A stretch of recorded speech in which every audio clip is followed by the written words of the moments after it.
Bom dia, querida escola. Bom dia. Bom dia, irmã Beth. Bom dia, Aninha. Bom dia, Escola de Profetas. Bom dia. Bom dia para você que está em casa. Que alegria ter você mais um dia aqui conosco, né, irmã Beth? Esse momento tão especial do nosso dia, que nós adoramos o nosso Deus, nós cantamos, nós estudamos a palavra. E neste momento, para começar o nosso culto, nós vamos fazer o quê? Uma oração. Vamos orar.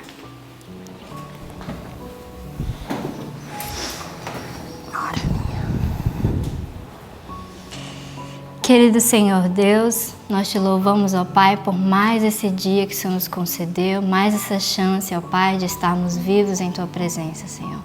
Nós sabemos, ó Pai, que nós só merecíamos a morte, mas o Senhor nos deu vida desse dia. Muito obrigado, ó Pai. Queira, por favor, Senhor, receber o nosso culto em adoração a Ti nesse momento. Abençoa nossos queridos que estão do outro lado, ó Pai. Abençoa a vida deles também. E que eles possam sentir, Senhor, o Teu amor através desse vídeo. Em nome de Jesus nós te pedimos. Amém. Amém. Bom dia você de casa também. E vamos continuar louvando o nosso Deus cantando o hino de 153. O que penso do meu mestre.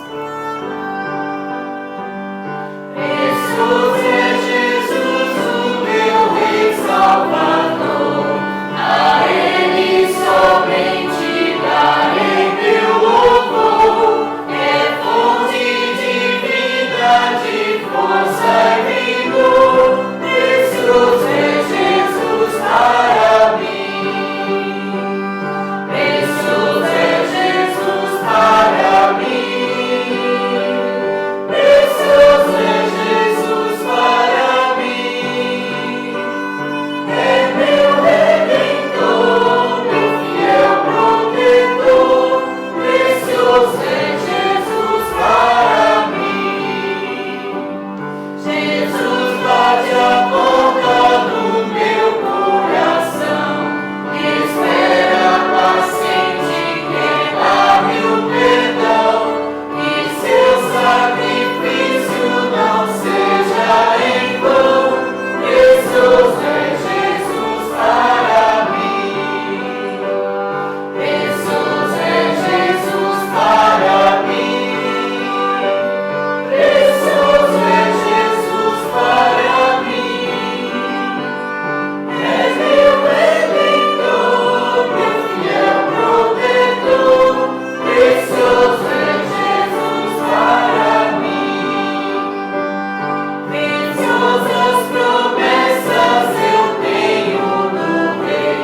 Com Ele no lar perene morarei. No reino de luz sua face verei. Precioso é Jesus para mim.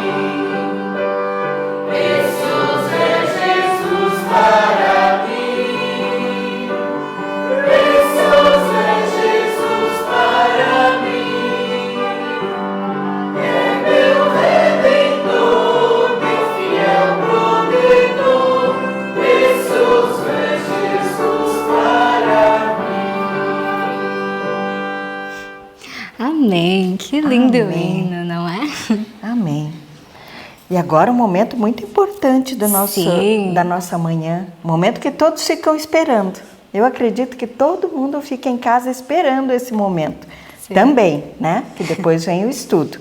Que é o momento de decorarmos o nosso versinho da semana. Sim. E qual é o verso da semana, Ana? Efésios 6, do 10 ao 18.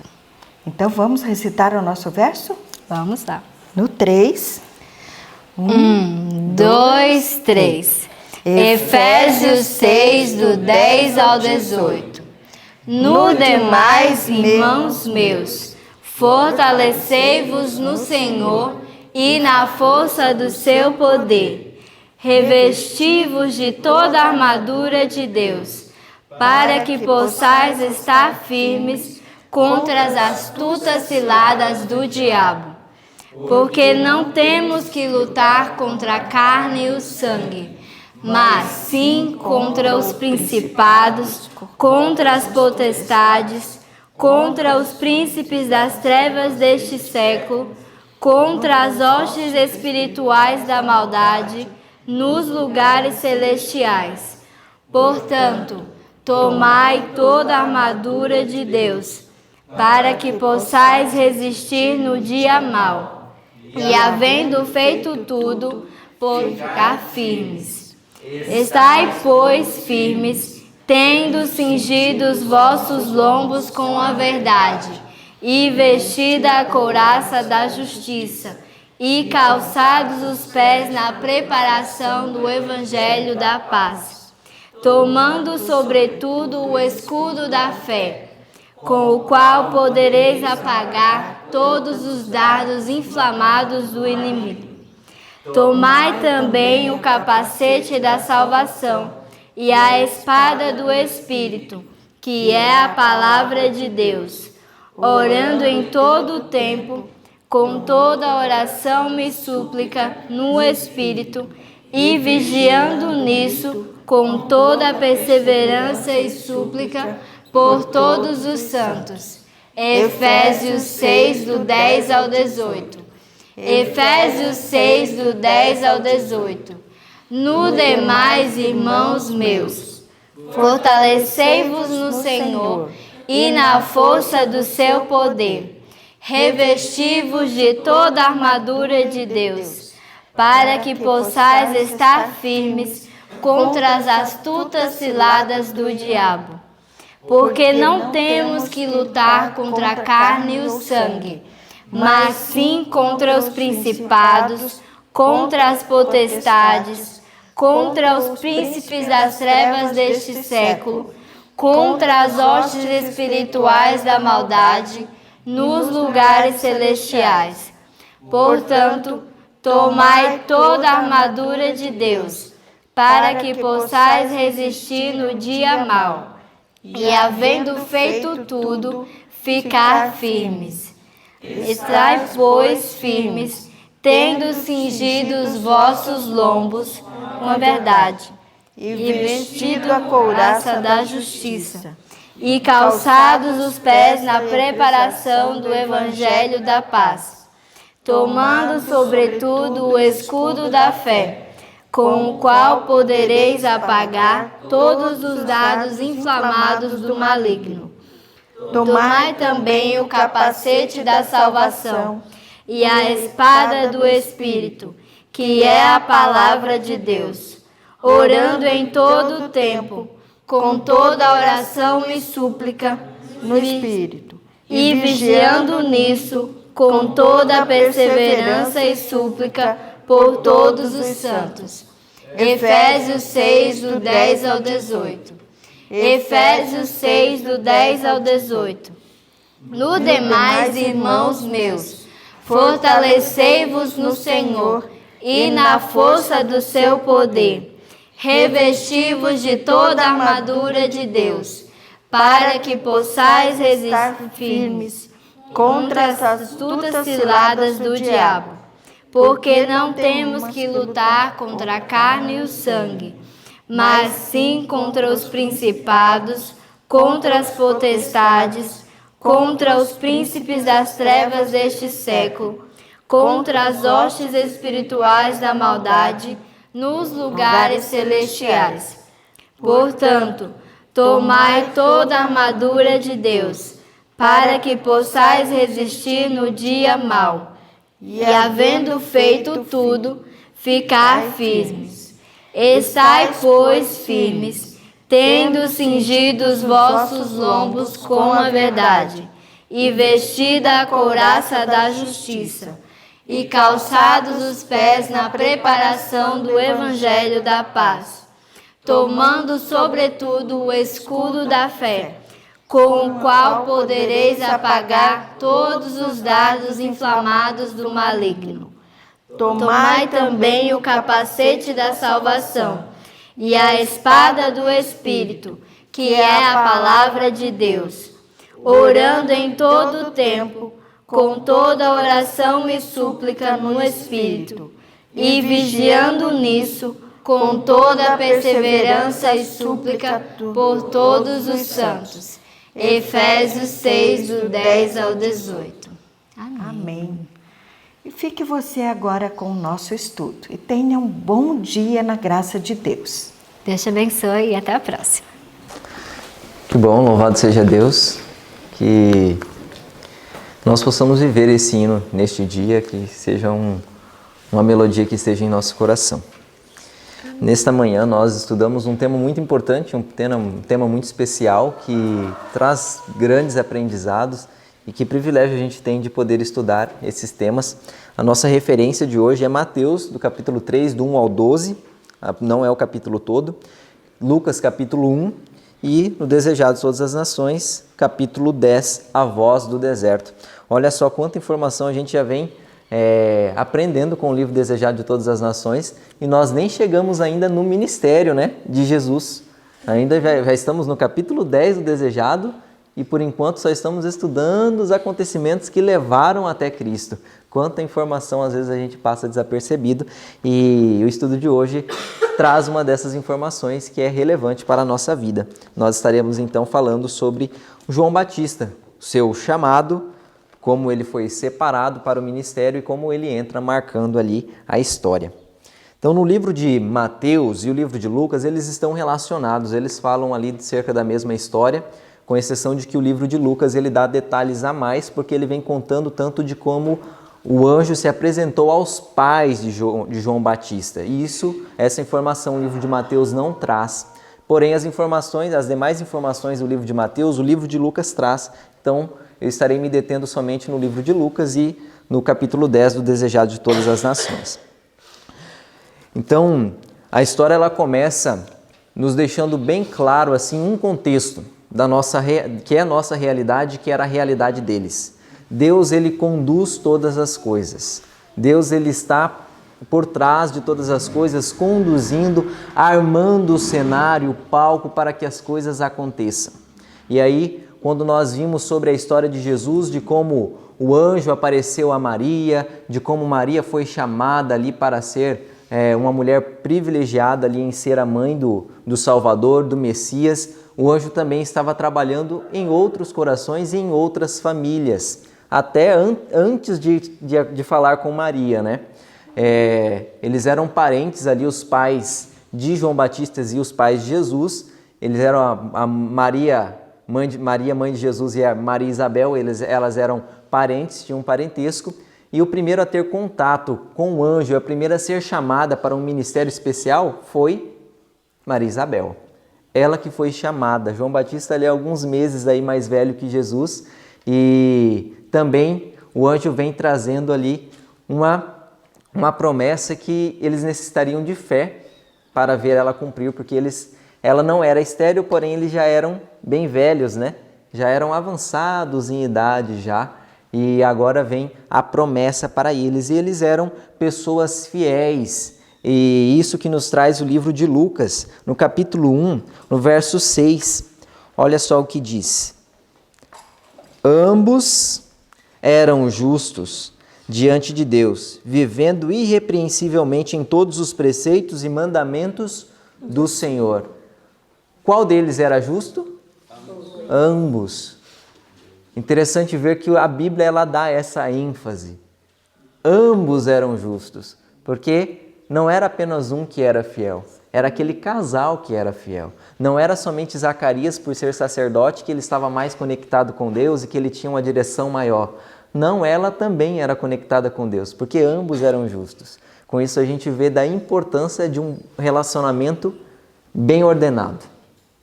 Para um casal ser bem direcionado, para um casal crescer em espiritualidade, para um casal ter uma missão específica, para um casal ele ir adiante fazendo a obra de Deus, ambos têm que ser comprometidos. Quando um está mais fraco, normalmente a casa ela tende a dar uma vacilada. Então é compromisso dos dois estarem fortes, firmes. Olha que interessante. Você abre aí a sua Bíblia em Lucas 1, se ainda não abriu.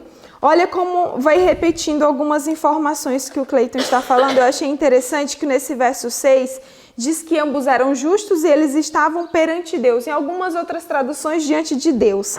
No versículo 8 diz aqui que aconteceu exercendo ele sacerdócio diante de Deus. Então, novamente, diante de Deus. Ambos eram justos diante de Deus. Zacarias exerceu seu sacerdócio diante de Deus.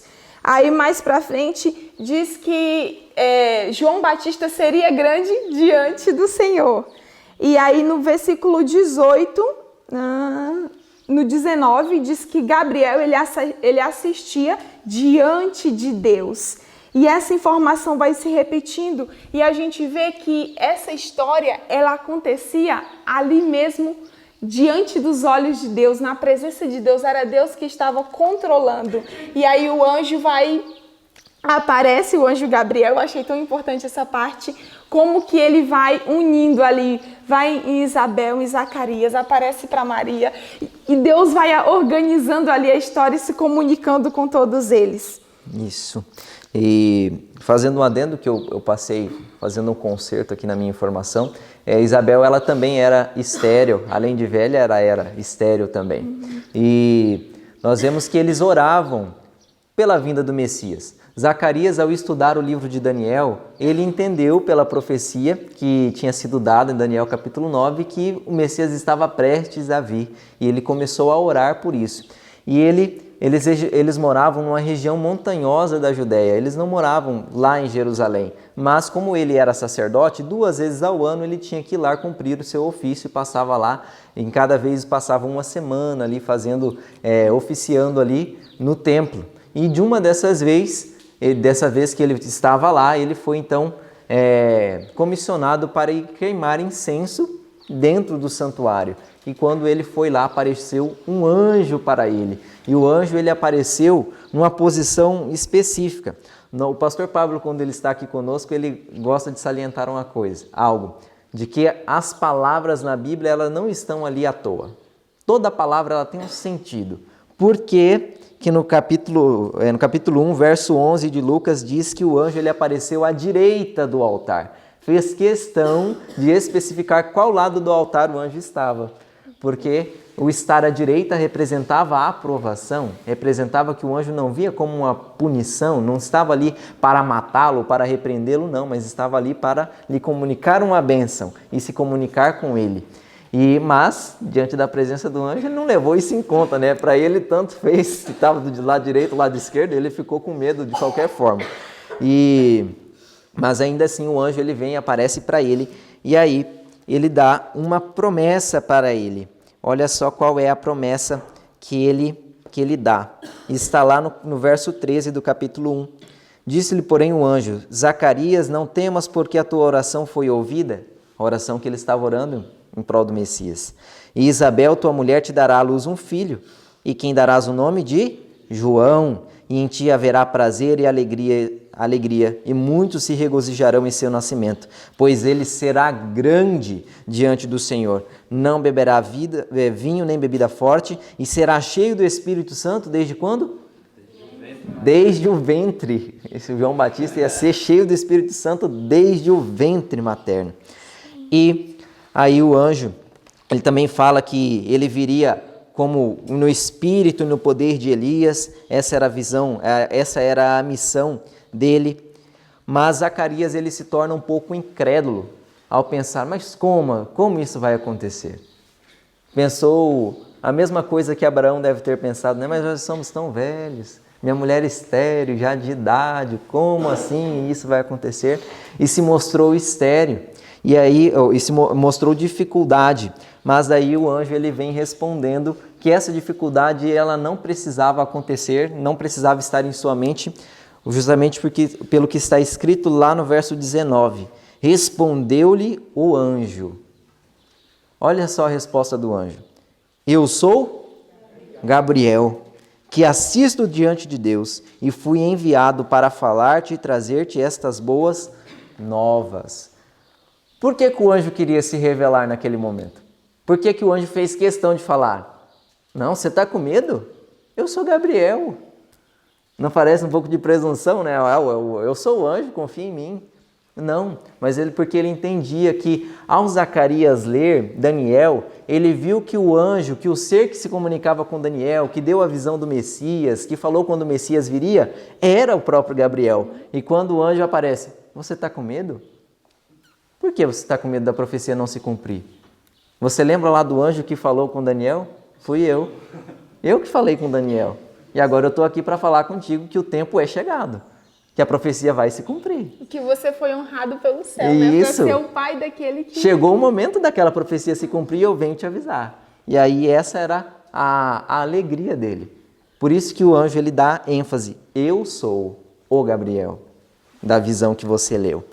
E aí o anjo fala em resposta ali a Zacarias de que aquilo ia se cumprir, um verso que há um tempo a gente vem decorando aqui na escola, né? Que é Lucas 1:20. Vamos lá? Juntos?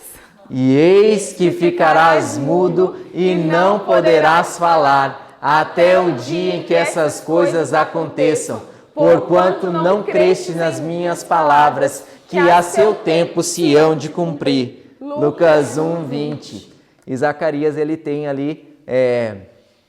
veria que isso aconteceria em sua vida para que ele entendesse que as palavras do anjo eram verdadeiras. E quando ele sai, então, do templo para sair e abençoar o povo, porque o povo já estava preocupado, porque ele tinha ficado já mais tempo do que devia no templo, agora ele sai para abençoar o povo. E ele sai fazendo gesto, não sai falando nada.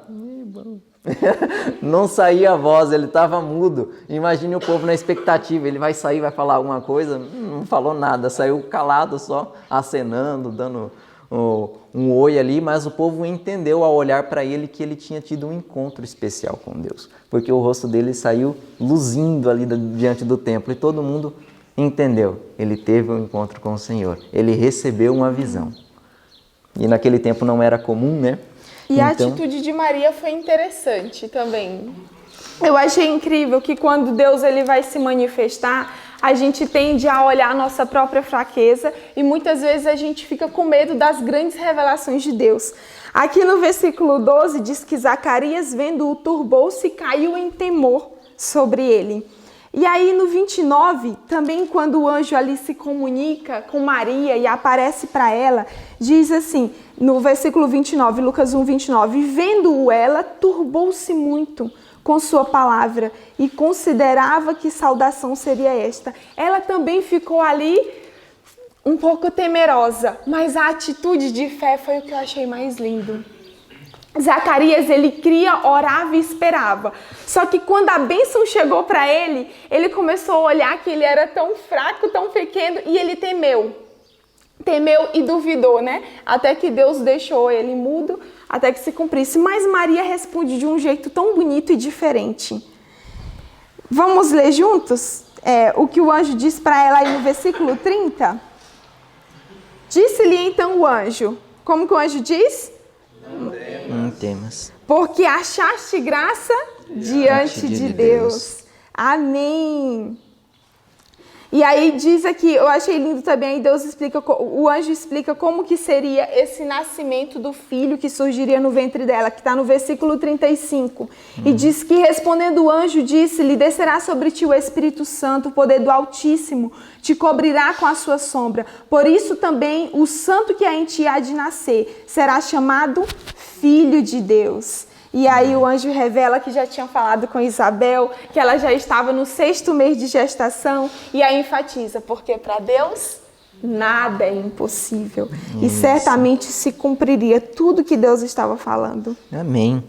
E Deus ele conduz todas as coisas ali, né? E realmente João Batista ele era cheio do Espírito desde o ventre. Diz que quando uma mãe se encontrou com a outra ali, quando Isabel ouviu a voz de Maria, João Batista ele mexeu ali na barriga de Isabel, né? E ela foi cheia do Espírito Santo também e habilitada a exclamar palavras tão bonitas que estão lá no verso 42. Bendita és tu entre as mulheres e bendito é o fruto do teu ventre. E a Isabel reconhece, né? Por mais que o que está sendo gerado em mim é uma promessa de Deus, mais feliz é tu, porque o teu filho é superior ao meu. Bendito seja o filho do teu ventre, porque o teu filho é o Salvador. O meu é o preparador do caminho, né? E o mais importante é ter fé humilde. Para encerrar essa parte aqui, eu achei tão interessante, irmã Maria, o que disse Maria. mãe de Jesus, no versículo 46 e 47, ela diz assim: a minha alma engrandece ao Senhor e o meu espírito se alegra em Deus, meu Salvador, porque atentou na baixeza de sua serva. Pois eis que desde agora todas as gerações me chamarão bem-aventurada, porque me fez grandes coisas o poderoso. O santo é o seu nome e a sua misericórdia de geração em geração sobre os que o temem. Amém. De fato, Deus tem um chamado, não importa a idade, porque o que Deus quer é trabalhar com aquele que crê. Se você crê, tudo é possível ao que crê. Amém. E a escola ela só não aceita quem não é chamado. Quem tem um chamado é aceito. Amém. E como disse a irmã Maria, falando a respeito da obra de Maria, João Batista ele também é chamado para realizar a maior obra já confiada a homens, preparar o caminho do Redentor. E tendo que desenvolver essa obra tão importante, como deveria ser a vida deste homem? Como deveria ser a vida deste preparador, deste Elias, que viria no poder e no espírito do profeta? Olha só o que diz no parágrafo. No meu livro está na página 100 do capítulo 10, do Desejado, o parágrafo que começa: João devia ir... Olha só. João devia ir como mensageiro de Jeová para levar aos homens luz de Deus. Devia imprimir-lhes nova direção aos pensamentos, devia impressioná-los com a santidade dos reclamos divinos e sua necessidade da perfeita justiça de Deus. Este mensageiro tem que ser santo. Precisa ser um templo para a presença do Espírito de Deus, a fim de cumprir sua missão. Deve ter sã constituição física, bem como resistência mental e espiritual. Era, portanto, necessário que regesse os apetites e paixões. Deveria ser de tal forma capaz de dominar as faculdades que pudesse estar entre os homens tão inabalável ante as circunstâncias ambientes, como as rochas e montanhas do deserto. Então, para ser um homem preparado para aquela ocasião, para ser um homem que daria conta daquela situação, da comissão como mensageiro, ele tinha que ser um ente santo. E para ser santo, aí eu aprendo algo com isso, com relação à santidade. Para ele ser santo ali, ele tinha que ter, era necessário que ele regesse os apetites e as paixões que ele tinha. Ele não poderia ser vencido por isso. O livro diz aqui que o ambiente que João Batista morava, ali a situação da sociedade, está no próximo parágrafo, diz que existia cobiça pelas riquezas, tinha amor ao luxo, ostentação havia se alastrado, comidas, prazeres sensuais, banquetes. É diferente de hoje? Não. E Deus chama aquele homem como um reformador, não é isso que o livro diz? E ele era um pouco estranho, não era? Pensa, o que ele comia? Gafanhoto com mel, né? E a roupa dele? Pelos de camelo. E diz que as pessoas olhavam para ele e imaginavam que era um profeta que tinha ressuscitado. Porque era muito diferente. E ele lembrava Elias. E aí é interessante que para Deus usar esse homem como reformador, ele chama ele para um estilo de vida mais diferente do que estava ali, e leva ele para as montanhas. Interessante que Jesus morava onde? Onde que Jesus foi educado. E aí, novamente, Deus também leva João Batista, porque tinha uma obra de educação para ele. E eu achei muito importante, se você não leu nada até aqui, abra o seu livro nisso. Na minha página aqui é a 101, mas o capítulo começa assim: na infância e mocidade. Aí vai falar quando que se forma um caráter forte, como que se prepara um reformador, como que Deus quer trabalhar numa vida para que ela seja assim proeminente na terra. Na infância e mocidade, acharam esse parágrafo? Uhum. Diz, na infância e mocidade o caráter é extremamente impressionável. Deve ser adquirido então o domínio próprio. Na infância. Na infância que se aprende domínio próprio. E também ali na parte da juventude. Quanto mais novo, mais fácil para aprender e adquirir esse domínio próprio. Exercem-se no círculo de família, Eita, onde que a gente exerce mais o domínio próprio? Onde que Deus quer nos educar? Ao redor da mesa. Ao redor da mesa. Influências cujos resultados são duradouros como a eternidade. Gente, às vezes a gente está sentado ali para comer, a gente brinca aqui, não vai comer até morrer não, viu? A gente brinca entre nós na cozinha, porque às vezes o nosso apetite ele tá tão degenerado e a gente tá numa vida tão sem domínio próprio que você quer comer até não aguentar mais. Mas diz que é ao redor da mesa que deve se adquirir esse domínio próprio. E acima de quaisquer dotes naturais, os hábitos estabelecidos nos primeiros anos decidem se a pessoa será vitoriosa ou vencida na batalha da vida. Amém. Olha aí o jogo do V. Vitoriosa ou vencida. A gente escolhe. A juventude é o tempo da semeadura. Determina o caráter da colheita para esta vida e para a outra. Se você fala, mas eu não sou mais jovem, Paulo, o que eu faço agora? Tem jeito também. Comece a semear desde agora. Mas se você ainda é jovem, pensa bem no que você está semeando. Que nós aqui, como jovens, como adultos na presença de Deus, a nossa semeadura ela é para a vida terrestre ou para a vida futura. Isso. E a gente vê também a responsabilidade dos pais, né? Porque fala que o domínio próprio, tudo isso começa... ainda quando jovem, né, ainda na infância, e a infância, os pais são os regedores ali da criança e os pais têm que ensinar isso. Os pais estão preparando o filho para que no futuro eles sejam vencedores ou eles sejam vencidos. Uhum. O que a gente falou, eu achei interessante que no original não é gafanhoto, né? Não é que ele comia o gafanhoto que a gente conhece hoje. Era o que mesmo? Eram alfarrobas, né? Alfarrobas. Isso. Só um adendo para... Isso. E nós aprendemos hoje na Bíblia também que para Deus nada é impossível. Nessa situação de pecado que nós estamos, de miséria com nossas situações que nós dizemos que não conseguiríamos vencer, a Bíblia fala que para Deus nada é impossível. Deus ele providenciou a graça divina para que nós possamos vencer essas tentações. É possível vencer tudo isso. E Ellen White também comenta que nós podemos, com nossos esforços e pela graça divina, chegar até a quase excelência dos anjos. Então, isso significa que para Deus tudo é possível. Nós podemos vencer tudo isso quando nos entregamos completamente em suas mãos. Amém.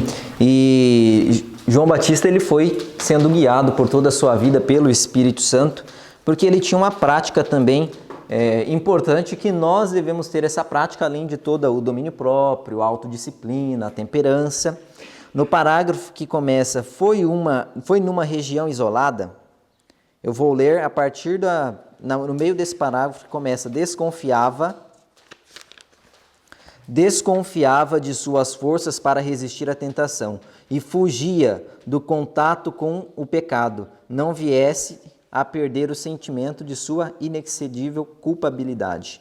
Então, ele não se sentia forte o suficiente para ir em contra do pecado. Não, eu já sou bem forte espiritualmente, então eu consigo resistir. Não, ele se achava fraco, se achava deficiente ali para combater com o pecado e por isso ele fugia do pecado. Nós temos que ter essa posição, fugir do pecado. Isso é o seguido agora. Sim, e ele fugia do pecado. Mas como que ele fugia? Qual a sensibilidade que ele tinha para fugir do mal? Isso o Espírito Santo ele concedia a ele. Ele tinha, como a professora Maísa costuma dizer, ele tinha a segunda visão. Ele tinha uma sensibilidade maior. Olha, benzer o próximo parágrafo, né, 2 parágrafos à frente do que eu li, fala a vida de João não era. Começa assim. E no final desse parágrafo diz: cerrava quanto possível toda a entrada a Satanás. Não obstante, assaltava ainda o tentador. Sua percepção espiritual, porém, era clara.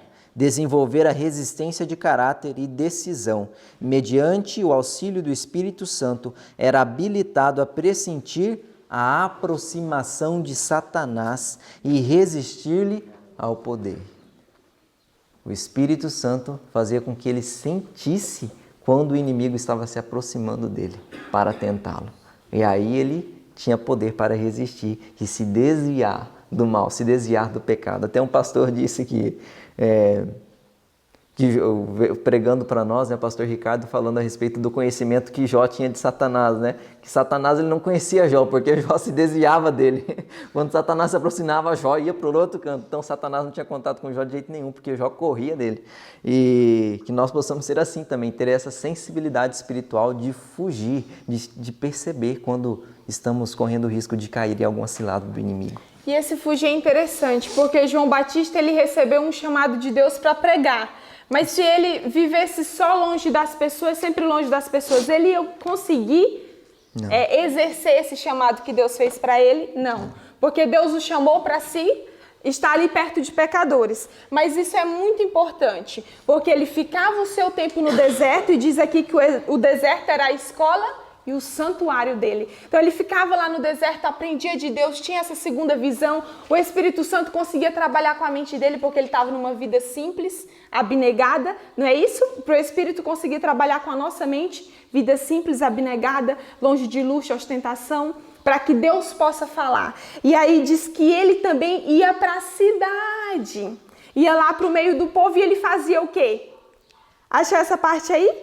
Sim. Ele estudava, né? Estudava ali como que ia alcançar aqueles pecadores, estudar a mente. Como pregadores, como missionários, como reformadores, porque João Batista é o nosso exemplo para esse tempo. Por que Deus deixou a história dele aqui? É porque a gente também está preparando o caminho para o Senhor, né? A segunda vinda para o Senhor. E ele deseja que sejamos, assim como João Batista, vivamos uma vida nesse nível, longe do pecado, fugindo da tentação, se desviando de Satanás, mas não se excluindo das pessoas, porque Deus nos deu uma obra com pessoas. Amém.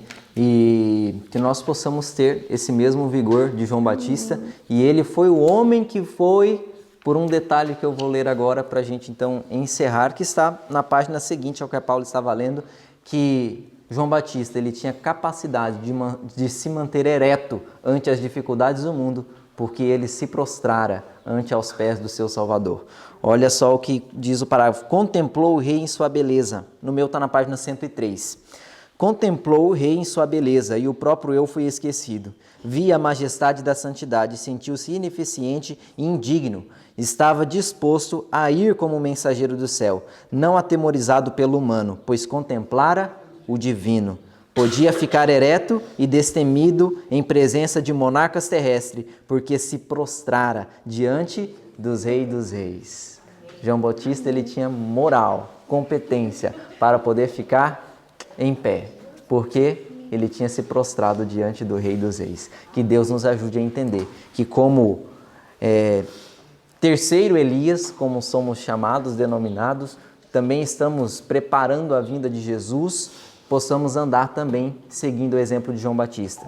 Temperança, domínio próprio e se prostrando aos pés do Rei dos Reis, para que não precisemos nos prostrar aos pés de nenhum outro poder nesta terra. Amém.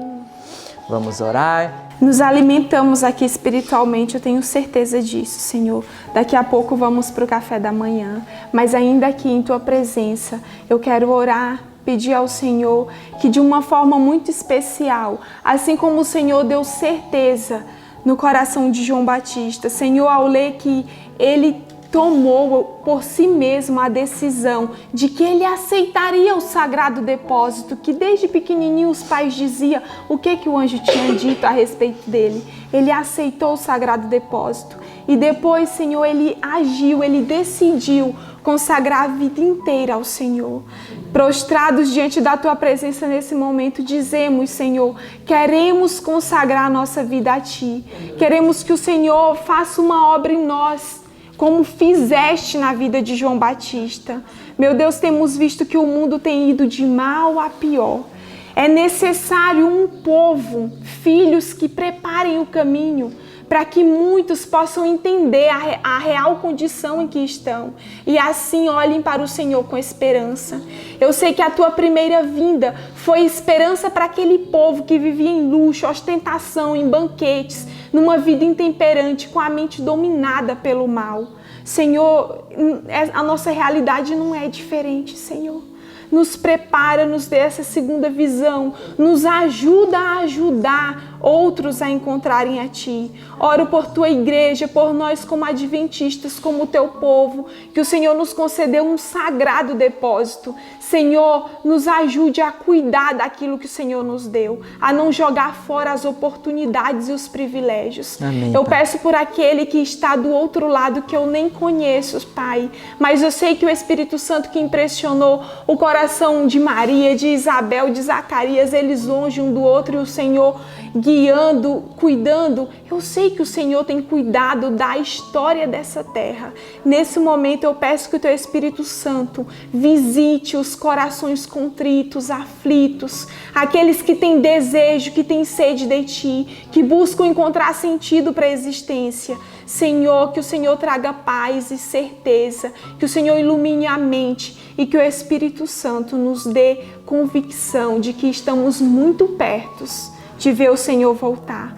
Nos ajude, nos abençoe em nome de Jesus. Amém. Amém.